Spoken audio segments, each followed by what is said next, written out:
4 months ago, I had a miscarriage spontaneously. Just started bleeding at 10 weeks pregnant and unfortunately lost the baby. It was my first and hopefully only miscarriage.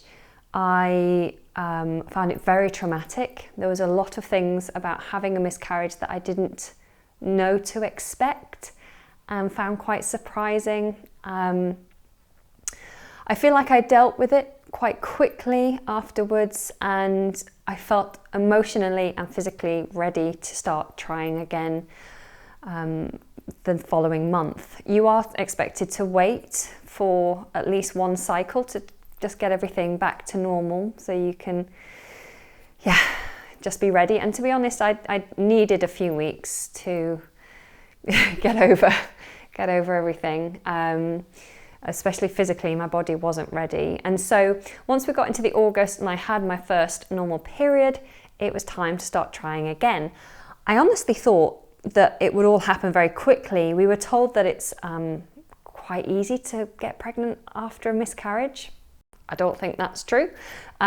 We were really going for it for a couple of months and just doing what we did before, which is to follow the app. I've been using this app for years now called Flow, and I've always found it very reliable when it comes to predicting my period. So I figured that it must be reliable in terms of my ovulation.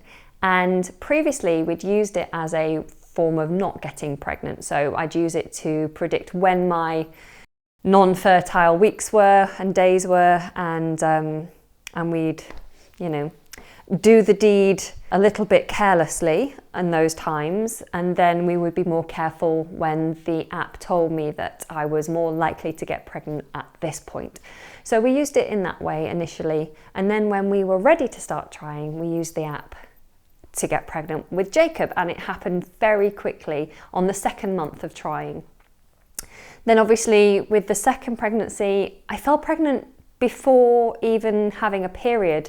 So I'd had Jacob, I'd breastfed for 6-7 months, and then I hadn't had my period yet, and I was pregnant again. So that, I just figured I must be very fertile, and that I was extremely lucky. Obviously that didn't work out, and that wasn't the case. So I was back onto the trying, using the app and trying to get physically healthy, trying to remain positive. But I am 38 years old, and when you start reading up about your chances of getting pregnant in your late 30s, it's quite scary. Your chances reduce quite drastically. And month on month, cycle after cycle, your chances become less and less and less, and it's quite daunting, really. I would like to wait a bit longer, but time is of the essence, and I definitely want another child. So here are a few things that I did in order to really, really try to conceive. So the first thing was, obviously, I was following the app, but I also bought the ovulation predictor kits that a few people had told me about. Now, these are little sticks that you pee on every single day. You can buy them in boxes of like 7 or 5, and you do 1 a day. You're supposed to do it at the same time every day. And these are looking for a surge in your hormone levels. Now, this surge in hormone level suggests that you are about to ovulate. Now, last month, when I first started using them, I noticed that during my fertile period, according to the app, that I wasn't getting any surge. It works just like a pregnancy test. You have a control line and you have a hormone detected line, and I wasn't getting any hormone detected line at all. So I started to panic, thinking, maybe now at 38, I'm just not ovulating with each cycle. This is a nightmare. Another thing that I was doing was to drink grapefruit juice every day. Now, I've been told about this by a friend from my previous NCT group, and she said that by drinking grapefruit juice every day, you thicken the lining of your uterus, so it helps to catch the eggs. I don't know if it's true or not. Please feel free to correct me if it's not true. But regardless, I went and bought a couple of cartons of grapefruit juice. I hate grapefruit juice, and I drank grapefruit juice every single day during my last cycle. The other thing I did was to follow the sperm meets egg advice. This is a website, I'll link it down below.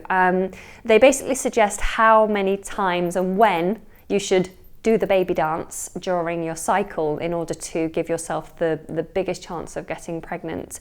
And so we follow that, not exactly to the T. Now, what they say is that you start having baby dancing from I feel like day 8, and then you do it every other day from day 8 in your cycle. No, it must be like day 12. Check the website for the particulars. But you do it every other day until you have your surge in hormones and you are ovulating, and then you do it 3 days in a row, or as much as you possibly can. Now, I obviously wasn't getting this surge during my fertile period, so I was like, what do I do? So I bought an extra pack of ovulation predictor kits, and I just kept testing beyond my fertile period. And lo and behold, a couple of days into my "you're safe, you're not going to get pregnant now" period, I had this little thing come up. Yes, I had a little line on day 15 telling me that I'm about to ovulate. So of course we did the deed. And then again I tested on day 16, and I had an even thicker line. Now, I have to say that on both occasions, the hormone line was not darker than the control line. It does say in the instructions that it has to be darker or as dark as the control line. When I tested, at the time I tested, it wasn't. It was fainter than the control line. But having had no line before, I was like happy just to have any line. So we did the deed again on day 16. I tested once again on day 17, and as you would expect, that surge started to die away. As we have a toddler and we're terribly sleep deprived, we didn't do the deed, even though sperm meet egg tells us to do the deed 3 days in a row around ovulation. So, knowing that we'd potentially done the baby dance at the time when I was ovulating, we had that long wait. Now, when I got to day 25 of my cycle, just a few days away from my period arriving, I started spotting. This happens to me often. I am quite irregular with my cycles, and I sometimes will spot a few days before, or some days just have a full-blown start to my period a couple of days early. Yeah, completely irregular, very irritating. But, you know, that's what my body's doing. So I started spotting on day 25. I said to Nick, you know, period's on the way. We didn't do it this month either. So that's 3 months gone of trying. We'll have to try again next month. Then the next day, the spotting stopped. I was like, that's not completely unusual. But I was cramping. I felt a bit grumpy. Nick and I had an argument, which doesn't really happen ever. And he was like, "Ooh, I bet your period's on its way." Like, yeah, probably. And the next day, I was at the gym, and I started to feel a little bit queasy, just randomly. That's odd. So I came home. My period still hadn't started, and this was the due date of my period, and I thought, oh, no. Really?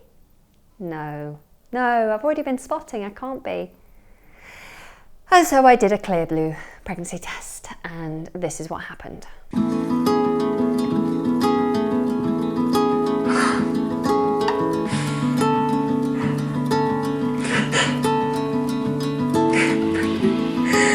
That's a shock. A happy one, obviously.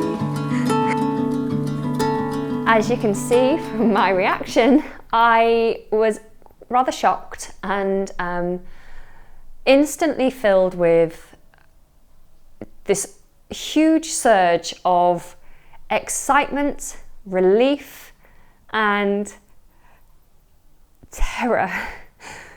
I can't believe I'm getting upset about it already. Again, Yeah, I'm really excited, but I'm also really scared. Not wanting to go through the same thing as last time. But it's really good news, and I've looked at the statistics, and the statistics of having a second miscarriage are really quite low. It's like 15 to 18% or something like that. So I'm quite confident that everything will be okay in this pregnancy.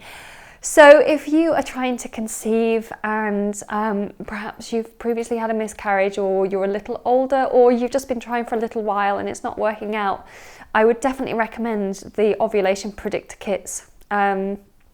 Make sure that you're, trying to stay relaxed. Take your folic acid, take your vitamins, get your body ready, get your mind ready, try and be calm, and yeah, just know that it usually does take people quite a while to conceive. I think there's this misconception that getting pregnant will happen like that as soon as you want it to happen, but it doesn't. The chances of getting pregnant are just so slim each cycle. You have to line everything up and get the timing right and be ready. But millions of people get pregnant all the time, so it does happen. You just need to have expectations that it might take a little while. And if you have been trying for 6 months and you're over 35, then go and see a doctor and just get everything checked, just to make sure. You might need a little bit of extra help. If you are under 35 and you've been trying for 12 months with no luck, go and see the doctor. Please wish me luck, and I wish you all the best of luck in your journeys as well. And fingers crossed we'll have a little baby by summer of next year.